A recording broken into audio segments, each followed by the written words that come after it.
Monsieur le Président, nous avons tous, au cours des dernières heures, eu l'occasion de prendre connaissance du rapport de la commission Bouchard-Taylor.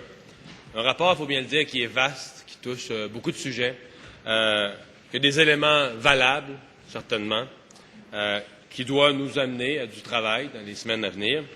Mais un rapport, pour moi, dont la plus grande faiblesse est clairement au niveau de cette affirmation, de ces éléments d'affirmation de l'identité québécoise. Et je prends le vocabulaire du rapport qui nous rappelle que le Québec est dans l'interculturalisme, pour dire qu'à la base de cette politique, il doit y avoir ce qu'on appelle la culture normative, c'est-à-dire la culture de la société d'accueil. Parce que si on n'a pas ça, on vient dans le multiculturalisme. On n'aurait pas au Québec une situation particulière. Or, s'il y a une chose qu'on a entendue de la population lors des consultations, c'est une volonté. Le monde a parlé, les Québécois ont parlé, et c'est une volonté d'une affirmation plus forte, plus claire, de valeurs communes, d'éléments qui nous unissent, d'une identité québécoise, et malheureusement, ça ne se retrouve pas. Peut-être que ce n'était pas dans le mandat de la Commission, peut-être que c'est notre travail à nous, les élus. En tout cas, aujourd'hui, ça devient notre travail puisque ce n'est pas dans le rapport. Alors, hier, je tendais la main au premier ministre pour une Constitution québécoise, il était hésitant. Aujourd'hui, je lui tends la main pour qu'on ait une rencontre des chefs des trois formations pour donner un vrai suivi à ce rapport.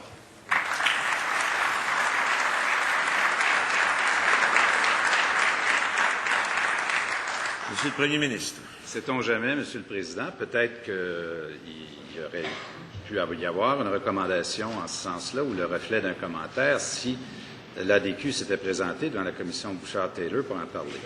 Mais ils ont allumé un feu et ils se sont défilés par la suite. Ils ont laissé aller. Il faut dire les choses comme elles sont. Alors, s'il vous plaît. La question a été posée dans l'ordre. Respect du droit de parole. La parole est à Monsieur le Premier ministre. Et là, aujourd'hui, je constate qu'il y a une fusion des deux partis d'opposition dans une seule opposition sur ce sujet de constitution. Or, un projet de constitution, ça signifie quoi? Ça veut dire des années de débat, une assemblée constituante. Ça veut dire qu'on en aurait pour des années à débattre de ces questions-là, alors que la population du Québec s'attend à ce que nous posions des gestes. J'en ai nommé qui ne sont pas limitatifs, soit dit en passant, c'est pas des gestes c'est pas les seules choses que nous allons faire. Au contraire, nous allons prendre le temps de bien étudier un rapport qui est vaste, qui est dense, pour que nous puissions justement y donner une réponse qui est à la hauteur de ce que les Québécois attendent de nous. Mais en même temps, des débats constitutionnels, ça veut dire quoi pour les Québécois? Ça veut dire un autre référendum? Parce que je ne peux pas concevoir, Monsieur le Président, qu'on proposerait une constitution québécoise sans se légitimer sur le plan démocratique. C'est ce que proposent aujourd'hui les oppositions à l'Assemblée nationale, les oppositions conjointes sur cette question des accommodements raisonnables. C'est, soit dit en passant, la Constitution, des amendements constitutionnels, les réponses qu'ils ont données à plusieurs enjeux. L'immigration, le CRTC également, à chaque fois qu'il se pose un problème, il semble que ce soit le réflexe des deux oppositions que de proposer un amendement constitutionnel.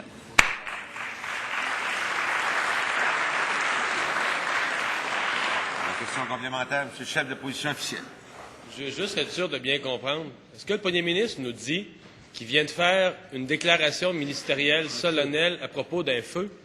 D'un feu qui aurait été allumé, on ne sait pas trop par qui, on ne sait pas trop comment? Moi, je pense qu'il y a un enjeu d'identité. Je pense qu'il y a un enjeu d'identité réel au Québec. J'ose penser qu'il le croit aussi.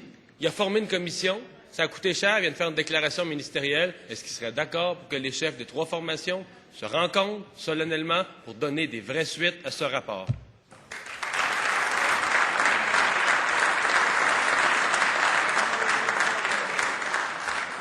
Monsieur le Premier ministre. Bien, les suites, c'est de poser des gestes. Mais tous les Québécois seront étonnés aujourd'hui d'entendre le député de Rivière-du-Loup parler de gestes de rencontre solennelle.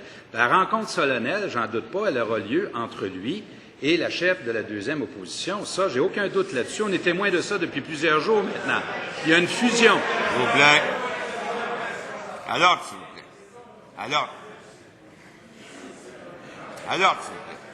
s'il vous plaît. S'il vous plaît. Monsieur le ministre de la Sécurité publique, vous n'avez pas la parole. Monsieur le Premier ministre a la parole, s'il vous plaît. Oui, on soupçonne que depuis 1995, qu'ils attendent cette occasion de se fusionner à nouveau. Mais Monsieur le Président, soyons très clairs. Les Québécois veulent des gestes, ils veulent des décisions et de l'action. Et on ne peut que s'étonner aujourd'hui qu'il parle de gestes solennels alors qu'il ne s'est jamais prononcé devant la commission Bouchard.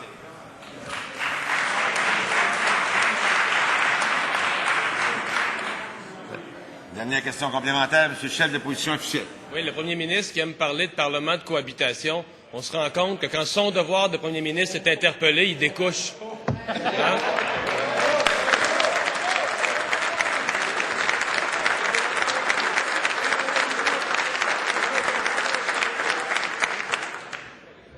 Ma question au premier ministre, il y a son ministre des Affaires intergouvernementales qui a dit vouloir travailler sur un projet de constitution.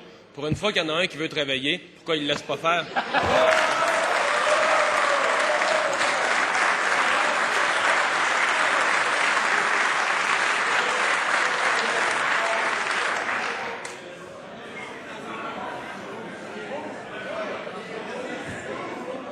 Alors, s'il vous plaît. Alors, s'il vous plaît. Monsieur le Premier ministre. Monsieur le Président, il faut quand même que vous preniez note du fait que s'il se pose un problème à TQS, on va amender la Constitution de ce côté-là des oppositions pour régler le problème au CRTC. Il y avait un problème d'immigration. Un instant. Monsieur le député de Montmorency, je vous demande votre collaboration. S'il vous plaît. Monsieur le Premier ministre. Il se pose un enjeu d'immigration, ils veulent amender la Constitution. Il se pose une question sur l'avenir de la nation, ils veulent amender la Constitution. Quand le seul outil que vous avez, c'est un marteau pour tous les problèmes qui se posent, évidemment, tout finit par ressembler à un clou, Monsieur le Président.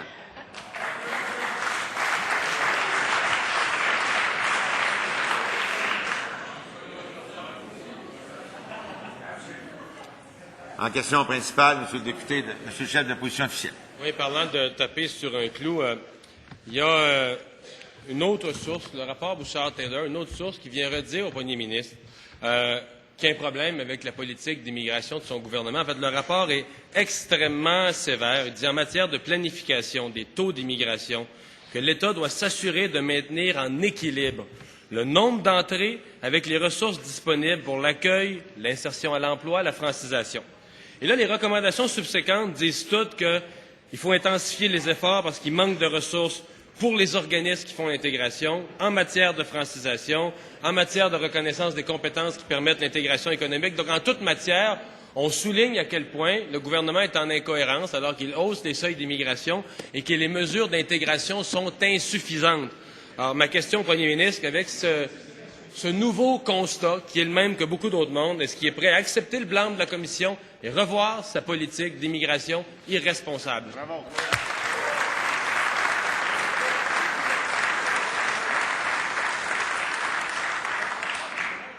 S'il vous plaît, Monsieur le Premier ministre. Monsieur le Président, la Commission ne formule aucun blâme en ce sens-là, mais la Commission relève le fait que les taux d'immigration et les seuils que nous avons, on est bien capable de les soutenir. Et il y en va d'ailleurs de l'avenir du Québec, incluant l'avenir de nos régions. Mais le sujet, me semble que le chef de l'opposition devrait très bien connaître le sujet. Il le soulève souvent, le fait de vouloir geler l'immigration. On sait les messages codés qu'il essaie de passer, Monsieur le Président. Il l'a fait récemment. Il l'a fait dans 3 élections partielles. Il a même fait une campagne là-dessus. Il a même imprimé des pancartes qui n'étaient pas subtiles du tout sur l'immigration. Il y a eu un blâme, Monsieur le Président. Le 12 mai dernier, il y a eu un jugement, puis il y a eu un blâme. Et le blâme a parlé très clairement de l'attitude du chef de l'opposition officielle sur la question de l'immigration. C'est un refus des Québécois de s'engager sur la voie sur laquelle il veut nous engager, Monsieur le Président.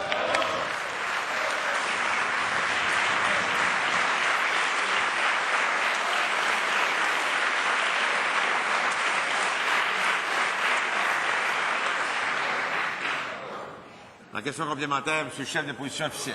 Oui, la voie sur laquelle on veut engager le Québec, c'est celle d'expériences d'immigration réussies, de 45 000 expériences d'immigration réussies. La voie où il nous engage, que le rapport rappelle, c'est qu'il y a de plus en plus de personnes immigrantes qui se retrouvent en chômage, il y en a de plus en plus qui ne sont pas intégrés aux Français, il y en a de plus en plus qui ne sont pas intégrés à la société. Il a toujours su évacuer cette question-là par des attaques partisanes. Là, il y a une commission qui lui présente noir sur blanc la non-responsabilité de sa politique? Va-t-il la revoir, oui ou non?